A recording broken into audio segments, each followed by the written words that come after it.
পূর্ব মেদিনীপুর জেলার এগরা বিধানসভা কেন্দ্রের অন্তর্গত চোরপালিয়া অগ্রণী সংঘের পরিচালনায় শ্রী সন্তোষী মাতার পূজার্চনা ও অন্ন মহোৎসবে উপস্থিত হয়ে অন্নপ্রসাদ বিতরণে অংশগ্রহণ করলেন রামনগর এক পঞ্চায়েত সমিতির সদস্য ও সমাজসেবী দীপক সার। উপস্থিত ছিলেন বারসলেমানপুর প্রাথমিক বিদ্যালয়ের প্রধান শিক্ষক অশোক প্রধান, বিশিষ্ট সমাজসেবী অশোক দাস, শুভম জানা সহ কমিটির সকল সদস্য ও অতিথিগণ। আজকে চোরপালিয়ার এখানে বসন্তী পুজো উপলক্ষে অন্ন মহোৎসব আজকে এলেন, এত বড় আয়োজন কি বলবেন? দেখুন, আমি সর্বপ্রথমেই প্রচণ্ড আনন্দিত যে আজকে এই অগ্রণী সংঘ তারা উদ্যোগ নিয়ে আজকে সন্তোষী মায়ের পূজা উপলক্ষে আজকে যে অন্নদান অনুষ্ঠান করেছে, এতে সত্যি এখানে এসে আমি খুব আনন্দ বোধ করছি যে এই ক্লাব এই প্রত্যন্ত এলাকার মধ্যে অক্লান্ত পরিশ্রম করে আর্থিক অনুদান মানুষের কাছে নিয়ে আজকে এই বিরাট একটা অন্নদানের ব্যবস্থা করেছে। এতে এই ক্লাবকে আমি অসংখ্য ধন্যবাদ জানাই এবং আমি খুব আনন্দিত। অশোক দাস, আমি বিশিষ্ট সমাজসেবী।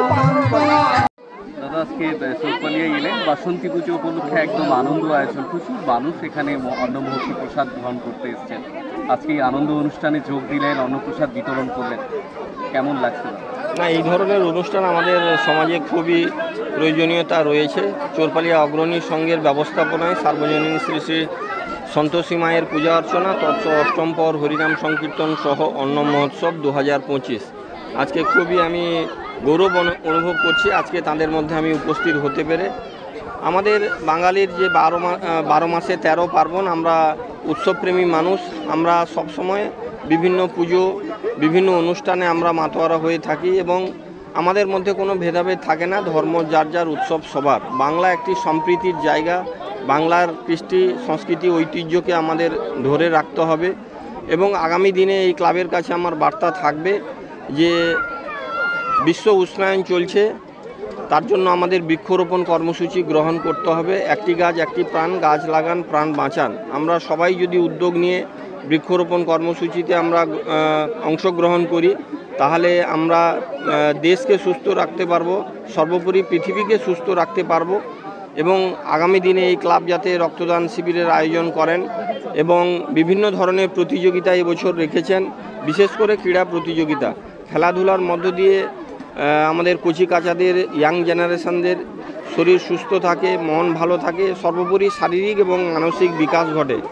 এখন যুব সমাজ মোবাইলের মধ্যেই অবসর সময়টা কাটান, তাদেরকে খেলার মাঠের মধ্যে ফিরিয়ে আনার জন্য বিভিন্ন স্বেচ্ছাসেবী সংস্থা এবং বিভিন্ন ক্লাব তারা উদ্যোগ নিচ্ছেন যাতে শরীরচর্চা করা যায় এবং তাদেরকে খেলার মাঠের মধ্যে ফিরিয়ে আনা যায়। তার জন্য চোরপালিয়া অগ্রণী সংঘ তারা ক্রীড়া প্রতিযোগিতার ব্যবস্থাও রেখেছেন।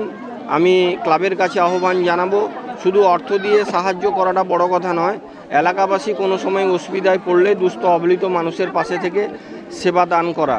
বীর সন্ন্যাসী স্বামী বিবেকানন্দ বলেছেন, বহুরূপে সম্মুখে ছাড়ি কথা খুঁজিছ ঈশ্বর, জীবে প্রেম করে সেই জন সে বিছে ঈশ্বর। আসুন আমরা জাতি ধর্ম বর্ণ নির্বিশেষে আমরা সবাই মানুষের সেবায় নিজেদেরকে নিয়োজিত করি। মানুষ হিসাবে আমাদের মানবিক কর্তব্য দুস্থ অবলিত মানুষের পাশে থেকে সেবা দান করা। আজকে এবার অগ্রণী সংঘের এবারে কি কি আয়োজন ছিল? আয়োজন বর্ষের অনুষ্ঠান, এটা 5ম বর্ষ অনুষ্ঠান আমাদের। আয়োজন বলতে আমাদের কালকে একটা সাংস্কৃতিক লোকাল ছেলে মেয়েদের সবার নিয়ে একটা প্রোগ্রাম করা হয়েছিল। আজকে প্রায় 2500-3000 লোকের একটা আইটেম করা হয়েছে, খাওয়া দাওয়ার ব্যবস্থা করা হয়েছে এবং রাতে একটা অনুষ্ঠান আছে, মানে অর্কেস্ট্রার মতো একটা করা হয়েছে। প্রতিযোগিতা বা অন্য কোনো? হ্যাঁ, শঙ্খবাদন প্রতিযোগিতা এবং হাঁড়ি ভাঙা এবং যারা গরিব দুঃখী তাদের জন্য আমরা কাপড়ের ব্যবস্থা করেছি আজকে সন্ধ্যাবেলা।